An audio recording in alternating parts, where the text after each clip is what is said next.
సమస్యలు ఇవి పలకండి పట్టించుకోండి అని చెప్పి గట్టిగా డిమాండ్ చేసే కార్యక్రమం 13వ తారీఖున చేస్తూ ఉన్నాం.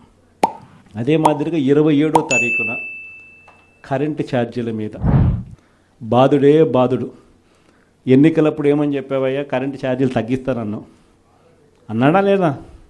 బాగా మన యూట్యూబ్లో కూడా నేను నా ట్వీట్లో కూడా పెట్టిన ఆయన అన్న మాటలు.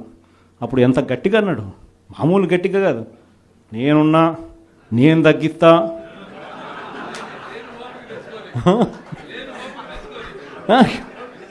అన్న మాటలన్నీ కూడా మామూలు మాటలు కాదు.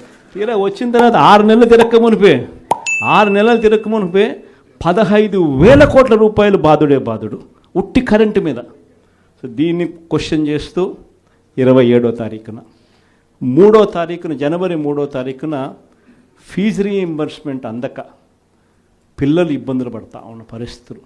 మనం ప్రతి 3 నెలలకు ఒకసారి పిల్లలకు 3 నెలలు అయిపోయిన వెంటనే ఫీజులు ఇస్తూ ఉన్న పరిస్థితి మన ప్రభుత్వం.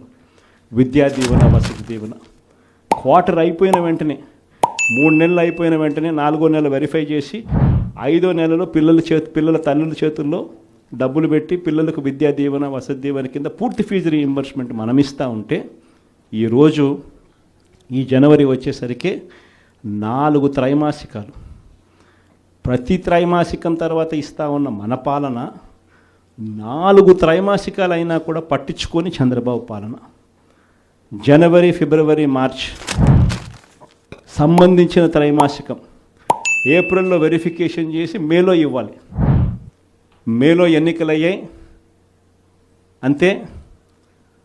జూన్ వచ్చాడు, జూన్ 4వ తారీఖు అంతే. ఆ నుంచి స్టార్ట్ అయింది. జనవరి, ఫిబ్రవరి, మార్చ్ పోయింది, ఏప్రిల్, మే, జూన్ పోయింది, జూలై, ఆగస్ట్, సెప్టెంబర్ పోయింది, అక్టోబర్, నవంబర్, డిసెంబర్ 4 త్రైమాసికాలకు సంబంధించి విద్యా దీవెన పూర్తిగా ఎగరగొట్టాడు. వసతి దీవెన కింద ప్రతి ఏప్రిల్లో మనం ఖచ్చితంగా క్రమం తప్పకుండా పిల్లలకు బోర్డింగ్ అండ్ లాడ్జింగ్ ఖర్చుల కోసం ఇస్తూ ఉంటుంది.